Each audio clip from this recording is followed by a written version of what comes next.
Shalom Bapak Ibu yang terkasih dalam nama Tuhan Yesus Kristus, kembali lagi bersama saya di channel Liyata Official. Kita kembali untuk mereaction video-video TikTok. Dan video ini lumayan random dan memang lebih mayoritas itu tentang berkaitan dengan Natal. Dan ada beberapa juga yang saya reaction dari nanti videonya Bapak Permadi Arya. Oke, langsung aja kita ke videonya. Saya semuanya warga Lembur Pakuan menyampaikan ucapan selamat hari Natal. Semoga kita semua berlimpah rezeki. Hidupnya tentram. Pemimpinnya pada adil. Ya, selamat Natal ya semuanya. Semoga kita rukun selalu, bahagia selalu, damai selalu. Agama itu jalan untuk membangun kedamaian, bukan jalan untuk membangun kebencian. Tepuk tangan. Ya, pada video yang pertama ini kita lihat ya bahwa Pak Deddy Mulyadi justru dia mengucapkan selamat Natal. Saya nggak tahu apakah ini video baru apa video lama, tapi di akunnya ini yang terbaru, di akun yang upload ini. Tapi bukan masalah soal lama apa baru videonya, tapi lebih kepada bagaimana beliau itu bertoleransi. Dia tidak peduli soal kata-kata oknum dan beberapa ustadz yang mengatakan bahwa mengucapkan selamat Natal itu haram karena kita sama aja mengiyakan atau membenarkan bahwa Yesus adalah Tuhan dan juga membenarkan agama mereka. Dan seharusnya ya kalau memang berpikir positif dan juga memakai logika dalam berpikir, mau itu membenarkan atau enggak, sebenarnya itu enggak ada urusannya dengan mengucapkan. Kan mengucapkan doang. Tapi begitulah, mungkin mereka takut kali ya. Kita lanjut pada video berikutnya. Israel itu tidak seperti yang diberitakan media di Indonesia.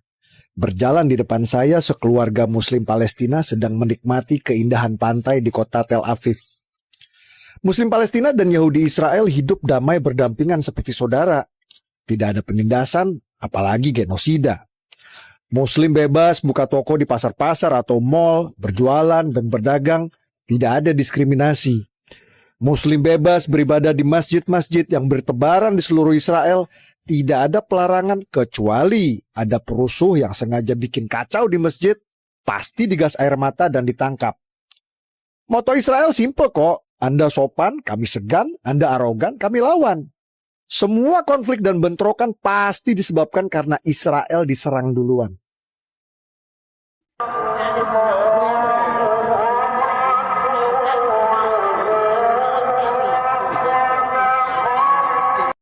Israel itu tidak seperti yang diberitakan media di Indonesia. Berjalan di depan saya sekeluarga Muslim Palestina sedang menikmati keindahan pantai di kota Tel Aviv. Muslim Palestina dan Yahudi Israel hidup damai berdampingan seperti saudara. Tidak ada penindasan, apalagi genosida.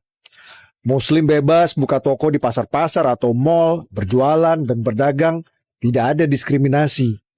Muslim bebas beribadah. Ya, dalam video yang sudah kita lihat ini Pak Permadi Arya, ini sekali lagi di akun Pak Permadi Aktivis. Jadi akunnya kalian bisa lihat sendiri. Dia menceritakan ya bahwa sebenarnya di sana itu tidak seperti apa yang diberitakan oleh media-media Indonesia. Bahwa mereka ini selalu berkonflik seperti ini, seperti itu. Tetapi Pak Permadi Arya menunjukkan sisi positifnya. Justru sekarang kan momen Natal. Ya, mereka sama-sama merayakan Natal, mereka tidak ada persoalan. Mereka sama-sama menjadikan itu sebagai hari sebagai hari sukacita, sebagai seperti liburan lah istilahnya. Dan apalagi momen Natal. Jadi kota-kotanya dan kemudian keadaan mereka di sana justru damai dan adem saja gitu. Tapi apakah media Indonesia mungkin berlebihan juga atau bagaimana? Atau mungkin Pak Permadi Arya yang justru datang ke sana? Di video sebelumnya kan Pak Permadi Arya juga menunjukkan bahwa di Palestina ya mereka juga merayakan Natal. Justru di Palestina mereka membuat pohon Natal, menghias dengan pernak-pernik Natal. Bagaimana menurut pendapat kalian teman-teman? Kalian nanti bisa cek lagi di akun Pak Permadi Arya karena dia lagi jalan-jalan itu. Oke, kita next ke video-video berikutnya. Negara yang mayoritas Islam, tapi saat Natal itu meriah banget.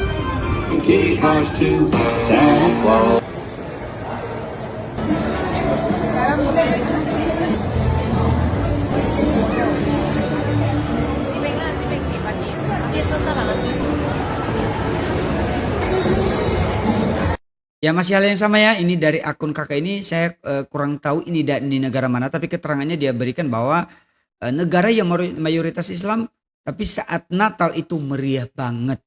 Nah, bagaimana dengan kota-kota di Indonesia yang justru mayoritas Islam, apakah mereka izinkan? Bukankah kemarin di daerah Bogor itu kan ada gereja yang mau didemo hanya karena dianggap bahwa ilegal, tapi mereka malu kan ketika pihak yang terkait yang justru lebih mengetahui, kementerian di Bogor itu ya mengatakan bahwa sudah lengkap kok gitu.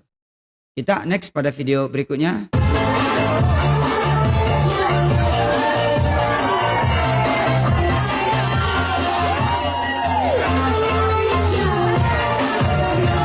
Nah ini ya, Santa Clausnya justru naik unta. Biasanya kan unta ini biasanya kan di Arab ya. Ya ini lagi ya. Makanya bagi saya teman-teman yang beragama Muslim yang ada di Indonesia memang tidak semua, tapi untuk kalian yang mungkin anti gitu loh dengan Natal, atau mungkin karena pengajaran-pengajaran dari beberapa ustadz, memang saya tahu tidak semua, ya mohon diseleksi dengan baik-baik lah. Jangan sampai karena katanya dia, tapi sebenarnya bukan karena ajaran dari agamamu sendiri. Jadi ya mohon untuk ditelusuri lagi gitulah. Jangan sampai hanya karena kata ustadz ini, tapi sebenarnya dalam aturan agamamu nggak ada seperti itu. Mengharamkan Natal, dan Natal itu hanya khusus untuk orang kafir. Natal itu hanya khusus untuk orang Kristen, dan itu haram dan kita tidak boleh mengucapkan. Sebenarnya nggak perlu merayakan, minimal mengucapkan aja. Walaupun sebenarnya ya orang Kristen juga sebenarnya nggak mengharapkan sekali juga gitu. Tapi yang penting jangan plot twist ya, jangan sampai juga bukan plot twist, tapi jangan play victim. Kalau nanti di hari raya kalian terus tiba-tiba ada orang Kristen yang tiba-tiba tidak mengucapkan selamat hari raya, jangan sampai kalian ngambek juga. Sebenarnya ini bukan soal balas membalas, tapi maksud saya itu ya hati-hati, jangan sampai hanya karena oknum pemimpin agama tertentu ya akhirnya kalian juga ikut terprovokasi gitu. Natal itu kata Habib Ja'far ya nggak apa-apa, ucapin aja, yang penting imanmu kan nggak berubah. Kan yang penting kan iman. Kalau imanmu kuat ya udah, ngapain haramkan itu yang namanya Natal. Oke, kita lanjut pada video berikutnya. Menjelang Natal, renovasi Gereja Katolik Santo Vincentius A. Paulo di Gunung Putri didemo oleh sekelompok warga yang meminta pembangunan gereja paroki itu di-stop gara-gara dinilai ilegal. Namun, Kepala Kanwil Kemenak Bogor menegaskan bahwa IMB pembangunan gereja telah lengkap dan sah, sehingga mempersilahkan pihak gereja melanjutkan proses pembangunan. Konoha memang negeri yang sangat unik, karena ada yang bisa membangun rumah ibadah sesuka hati, bahkan tanpa IMB yang jelas, cuman gara-gara mereka banyak. Tapi ada pula gereja yang dilarang dibangun gara-gara masalah IMB. Bahkan untuk kasus ini, dilarang merenovasi gara-gara masalah IMB, padahal IMB-nya sudah ada. Kadang mikir, ini beneran gara-gara IMB atau karena anti gereja? Nah ini ya dari akunnya Bang Eliezer Tarigan. Dia salah satu VT-nya, dia masih belum bahas ini ya. Kemarin kalau nggak salah, video ini saya reaction, kemudian video yang tentang gereja ini ya, yang gereja Katolik ini ada di video saya sebelumnya. Kalau kalian mau lihat di video sebelum video ini ada di akun saya, kalian bisa lihat aja. Nah saya komen di VT-nya abang ini, saya bilang, Bang gimana menurut abang tentang ini? Terus tanggapannya gini, itu sudah hal biasa gitu loh, itu sudah kewajiban mereka untuk ngerusuh. Dan akhirnya setelah dia notice dan dia membuat video ini kan, ya buat video yang sekarang ini. Dan itulah fakta yang terjadi gitu. Oke, kita next pada video berikutnya. Semakin hari kasus pencurian di rumah ibadah semakin marak aja guys. Para pencuri ini memanfaatkan posisi korban yang sedang fokus beribadah hingga kurang awas menjaga barang bawaan. Salah satunya kejadian di rekaman kamera pengawas ini nih guys. Kejadiannya di sebuah gereja di kawasan Tomang Grogol Petamburan, Jakarta Barat. Itu lihat deh, suasana di dalam gereja lagi penuh jemaat yang sedang fokus beribadah. Perhatiin baik-baik ya, bapak-bapak baju putih yang berdiri dekat pintu di samping ibu yang sedang khusyuk ibadah. Dalam sekejap tas ibu itu dicuri dan pria itu pun langsung kabur dari ruangan gereja. Korban pun kehilangan uang, ponsel dan perhiasan senilai 30 juta rupiah. Berkat rekaman kamera pengawas, polisi yang menerima laporan langsung melakukan penelusuran dan menangkap pencurinya di sebuah minimarket. Nah, di sini mirisnya. Rupanya pria 53 tahun itu merupakan mantan guru di sebuah SMP di Sulawesi. Dia ngakunya nekat mencuri karena terdesak kebutuhan ekonomi selama 2 bulan tinggal di Jakarta. Astaga Pak, apapun alasannya, mencuri itu tidak dibenarkan. Akibat perbuatannya pun terancam kurungan maksimal 5 tahun penjara. Ada berapa yang komen gini, oh kok di gereja ada kehilangan? Tapi sebenarnya ya itulah, mungkin mereka tidak waspada karena ya mungkin sebelumnya tidak pernah kehilangan. Dan tiba-tiba ada orang lain, orang asing yang datang ke situ. Dan dia melakukan pencurian. Kan gitu. Nah, itu kan dia berbaju putih dan akhirnya kan tadi dia amankan sama polisi ya. Dan itu bagus lah. Kita lanjut pada video berikutnya. Nyangka deh, Ustadz Evi Effendi yang dikenal Ustadz Gapleh ternyata malah tersandung kasus KDRT ke anaknya sendiri. Padahal ikonnya Gapleh alias gaul tapi soleh. Evi populer banget di kalangan anak muda soal dakwah hijrah dengan gaya santai, humoris, dan bahasa Sunda khasnya. By the way, ini bukan rumor media sosial doang ya, ini info resmi dari Polrestabes Bandung.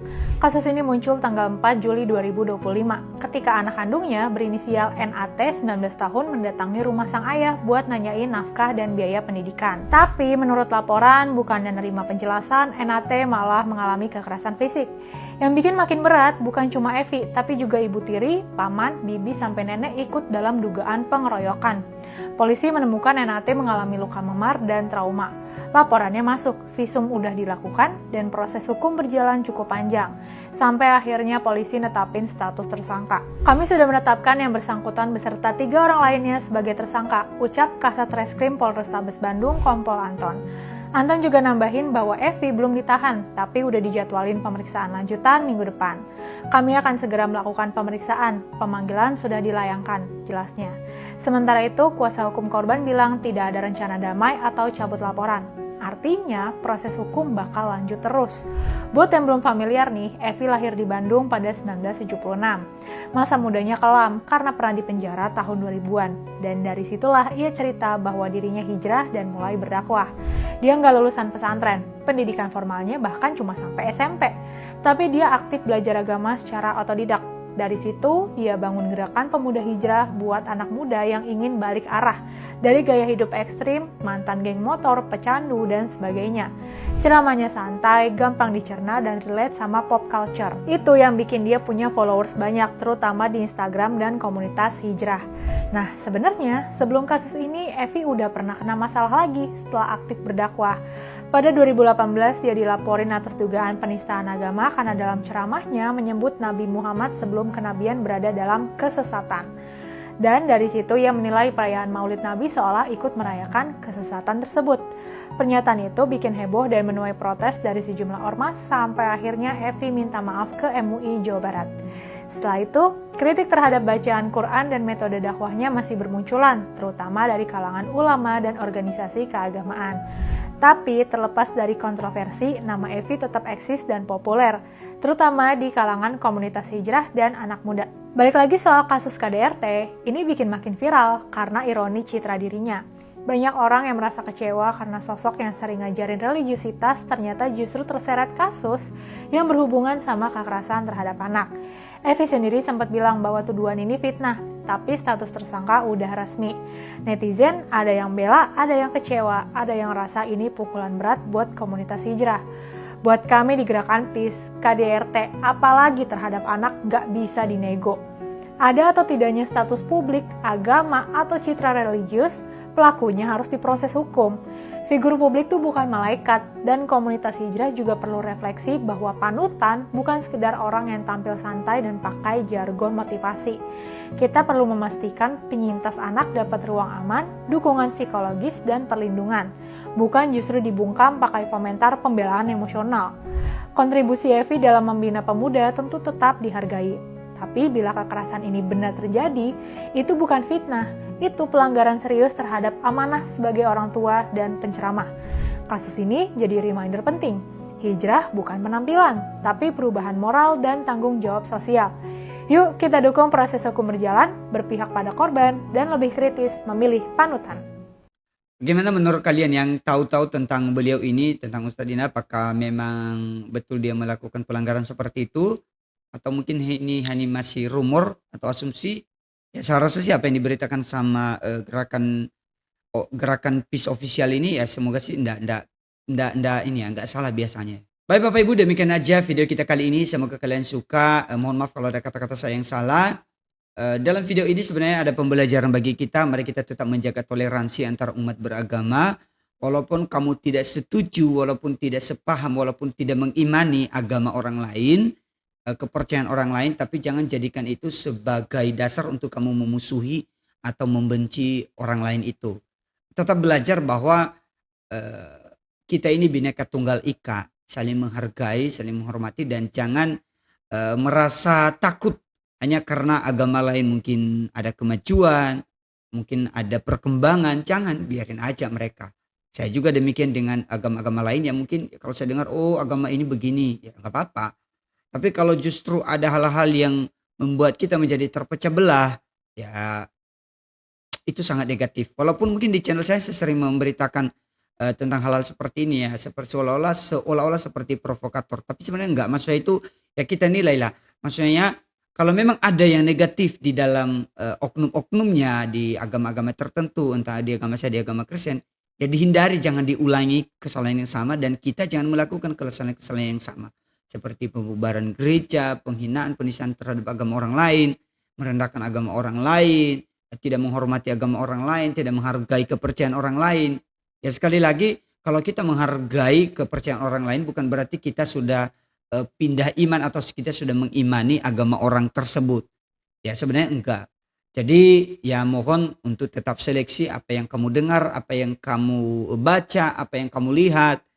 Seleksi dulu apakah itu masuk akal, apakah itu bisa diterima dengan akal sehat, apakah itu bisa dipertimbangkan lagi. Jangan telan mentah-mentah.